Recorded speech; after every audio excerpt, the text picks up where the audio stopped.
ನಮ್ಮ ತೆಂಗಿನೆಣ್ಣೆಯಲ್ಲಿ 1% ಅಲ್ಲ, ಒಂದು ಲವಣಾಂಶ ಆದರೂ ಕೂಡ ಕಲಬೆರಕೆ ಅಂತ ಹೇಳಿ ಅಂತ ಹೇಳುವಾಗ ನಾವು ತುಂಬಾ ಖುಷಿ ಪಡ್ಬೇಕು. ಯಾಕಂದ್ರೆ ಇವತ್ತು ಗುಣಮಟ್ಟದ ಆಹಾರವನ್ನು ಕೊಡ್ತಾ ಇಲ್ಲ ಅನ್ನುವಂಥ ಕೂಗುಗಳು ಸಮಾಜದಲ್ಲಿರುವಾಗ ಅತ್ಯುತ್ತಮವಾದಂಥ ತೆಂಗಿನೆಣ್ಣೆ ಕೊಡ್ತೇವೆ ಅಂತ ಹೇಳಿದ್ರೆ ಅದೇ ಒಂದು ರೀತಿಯಲ್ಲಿ ಕ್ರಾಂತಿಕಾರಿ ಕೆಲಸ ಅಂತ ನಂಬಿ ಅವರೆಲ್ಲರಿಗೂ ಕೂಡ ಇವತ್ತು ಅವಕಾಶ ಮಾಡಿಕೊಟ್ಟು ನೀವು ಶುದ್ಧವಾದಂಥ ತೆಂಗಿನೆಣ್ಣೆ ಮತ್ತು ತೆಂಗಿನ ಉತ್ಪನ್ನಗಳ ಮಾರಾಟ ಮಾಡುವಂಥ ಪ್ರಾತ್ಯಕ್ಷಿಕೆಯನ್ನು ಮಾಡಬೇಕು ಅಂತ ಹೇಳಿದೆವು.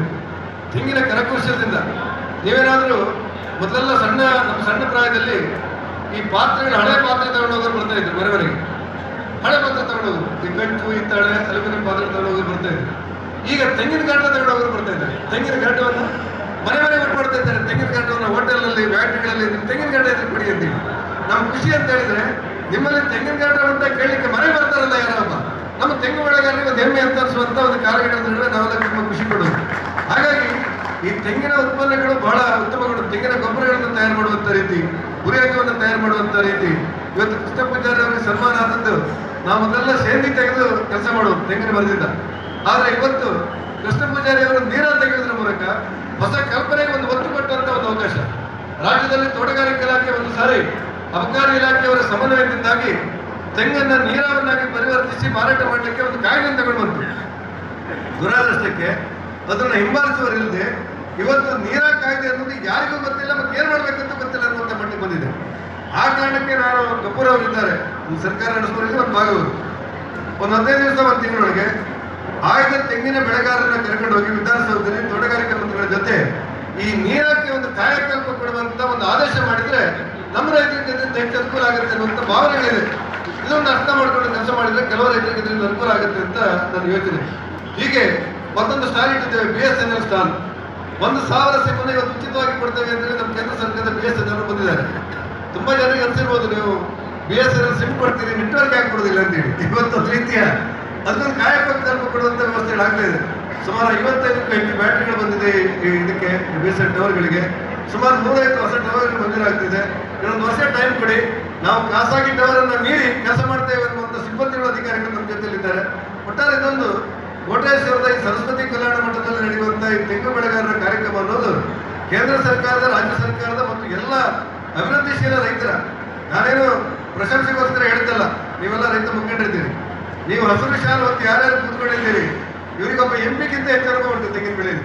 ಹೇಳ್ಬೇಕ ಯಾರು ಎಲ್ಲ ಕೂತ್ಕೊಂಡಿದ್ದಾರಲ್ಲ ನಮ್ಮ ಬುದ್ಧಂತರ ಪೂರ್ತಿ ಜನ, ಇವರಿಗೆ ಒಬ್ಬ MP ಗಿಂತ, ಒಬ್ಬ MLA ಗಿಂತ, ಒಬ್ಬ ತೋಟಗಾರಿಕೆ ಅಧಿಕಾರಿಗಳಿಗಿಂತ ಹೆಚ್ಚು ಅನುಭವವಂತ ರೈತರು ಇವತ್ತು ಆಯ್ದ ರೈತರು ಬಂದಿದ್ದಾರೆ ನಮ್ಮಲ್ಲಿ.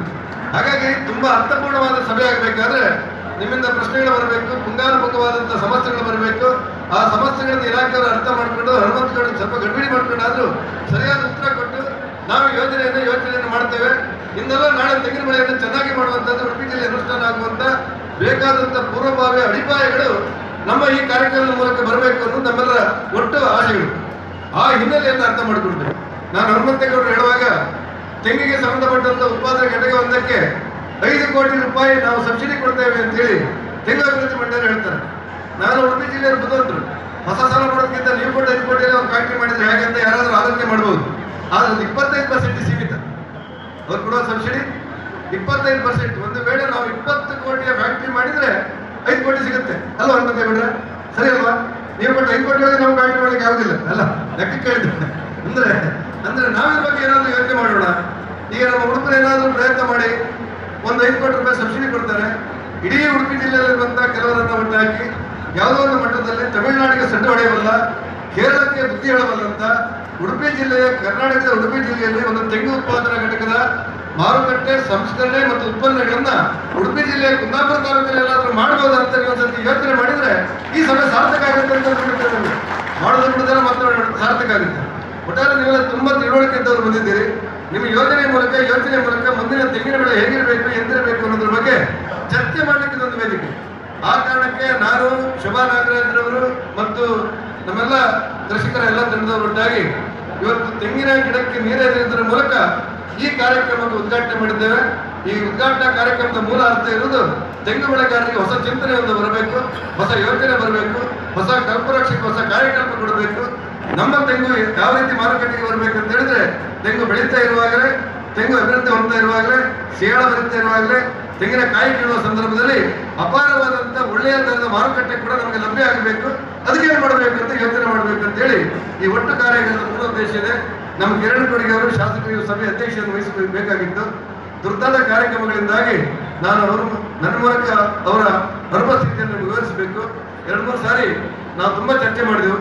ಎಲ್ಲಾದ್ರೂ ಶಾಸಕರಿಲ್ಲ ಅನ್ನೋ ಕಾರಣಕ್ಕೆ ಸಭೆಯನ್ನೇ ಮುಂದೋಗಬೇಕು ಅಂತ ಹೇಳಿ ಒಂದ್ಸಾರಿ ತೀರ್ಮಾನ ಮಾಡಿದೆವು.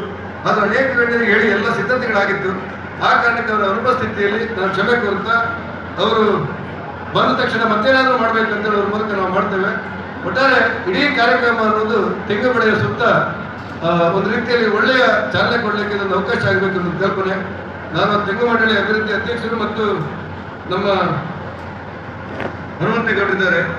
ಕರ್ನಾಟಕ ರಾಜ್ಯದಲ್ಲಿ 6.5 ಲಕ್ಷ ಹೆಕ್ಟೇರ್ ನಾವು ತೆಂಗನ್ನು ಬೆಳೀತಾ ಇದ್ದೇವೆ. 6.5 ಲಕ್ಷ ಹೆಕ್ಟೇರ್, 1 ಹೆಕ್ಟೇರ್ ಅಂದ್ರೆ 2.5 ಎಕರೆ ಅಂತ. 6 ಅಂದ್ರೆ 6 12 3 15 ಲಕ್ಷ ಎಕರೆ ಅಲ್ವಾ? ಹೆಚ್ಚು ಕಡಿಮೆ ಆಗ್ಬಿಡುತ್ತೆ. ಇಷ್ಟೊಂದು ಅಗಾಧ ಪ್ರಮಾಣದಲ್ಲಿ ಬೆಳೀತಿರುವಂತ ನಮಗೆ ಇನ್ನೊಂದು 2 ವರ್ಷವಾದ್ರೆ ನಿಮ್ಮಿಂದ ಪ್ರೋತ್ಸಾಹ ಸಿಗ್ತಾ ಇದೆ. ಬಹಳ ದೊಡ್ಡ ಪ್ರೋತ್ಸಾಹ ನಿಮಗೆ ಮಂಡಳಿ ಸಿಗ್ತಾ ಇದೆ. ನಾವು ಇನ್ನೂ ಹೆಚ್ಚು ತೆಂಗಿನ ಬೆಳೆಯನ್ನು ಬೆಳೀತೇವೆ.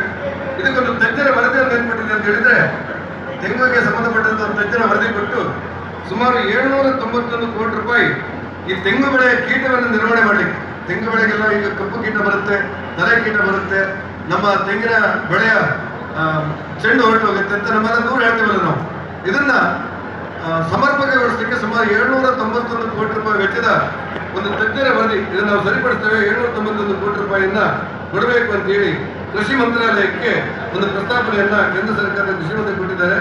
ಆ ಪ್ರಸ್ತಾವನೆಗೆ ಅನುಮೋದನೆ ಕೊಡಲಿಕ್ಕೆ ನೀವು ಅಧ್ಯಕ್ಷರು ಮತ್ತು ಹನುಮಂತೇಗೌಡರು ಶ್ರಮವಹಿಸಿ ನಮ್ಮ ಕಡೆಯಿಂದ ಏನಾಗಬೇಕು, ತೋಟಗಾರಿಕೆ ಮಂತ್ರಿಗಳನ್ನ ಕೃಷಿ ಮಂತ್ರಿಗಳನ್ನ ನೋಡಬೇಕಾ, ಅದರ ಪ್ರಸ್ತಾವನೆ ಯಾವ ಕಡೆ ಹೋಗಬೇಕು ಅಂತೇಳಿ ನೀವು ಸ್ವಲ್ಪ ಮಾಹಿತಿ ಕೊಟ್ಟು ಆದಷ್ಟು ಬೇಗ ಅದನ್ನು ಮಂಜೂರು ಮಾಡಿದ್ರೆ ನಮ್ಮ ಕರ್ನಾಟಕದ ಇಡೀ ಕೃಷಿಕರಿಗೆ ಒಂದು ರೀತಿ ಶಕ್ತಿ ಬರುತ್ತೆ ಅಂತ ಹೇಳಿ ನಮ್ಮೆಲ್ಲರ ಭಾವನೆ ಇದೆ. ಒಟ್ಟಾರೆ ಒಂದು ಅದ್ಭುತವಾದಂಥ ಈ ಕಾರ್ಯಕ್ರಮವನ್ನ ಮಾಡಿ ಈ ಕಾರ್ಯಕ್ರಮಕ್ಕೆ ಒಂದು ಹೊಸ ಕಲ್ಪನೆಯನ್ನು ಕೊಟ್ಟು 5 ಜನರಿಗೆ ಒಂದು ಸನ್ಮಾನ ಮಾಡಿದ್ದೇವೆ. ಒಂದಲ್ಲ ಒಂದು ಕಾರಣಕ್ಕೆ ಈ ನಮ್ಮ ಕವಿತಾ ಮಿಶ್ರ ಸಹಿತ 5 ಜನ ಒಂದಲ್ಲ ಒಂದು ಕಾರಣಕ್ಕೆ ಕೃಷಿಕರಾಗೇ ದುಡಿದು ಕೃಷಿಕರಾಗೇ ಬದುಕನ್ನು ಕಟ್ಟಿಕೊಂಡು ಬದುಕನ್ನ ಕೃಷಿಗೋಸ್ಕರವೇ ಸಮರ್ಪಣೆ ಮಾಡಿದಂತ ಅನೇಕರ ಮಧ್ಯೆ 5 ಜನರು ಗುರುತಿಸಲಾಗಿದೆ. ಇವರು ಮಾತ್ರ ಅಂತವಲ್ಲ, ಇವರು 5 ಜನರು ಕೂಡ ಅತ್ಯಂತ ಸಮರ್ಥರು. ಅವ್ರ ಮಧ್ಯೆ ಗುರುತಿಸಲಾಗಿದೆ. ಮುಂದೆ ಯಾರ್ಯಾರು ಗುರುತಿಸಬೇಕು ಅಂತೇಳಿ ಮುಂದಿನ ಸಭೆಗಳು ನೋಡೋಣ. ನನಗನ್ಸುತ್ತೆ ನೀವು ಅವಕಾಶ ಕೊಟ್ಟರೆ ಪ್ರತಿ ವರ್ಷ ಇಂಥದ್ದೊಂದು ಸಭೆ ಉಡುಪಿ ಜಿಲ್ಲೆಯಲ್ಲಿ ಆಗಬೇಕು. ಕುಂದಾಪುರದಲ್ಲಿ ಆಗಬೇಕಾ, ಕಾರ್ಕಳದಲ್ಲಿ ಆಗಬೇಕಂತ ನೋಡೋಣ.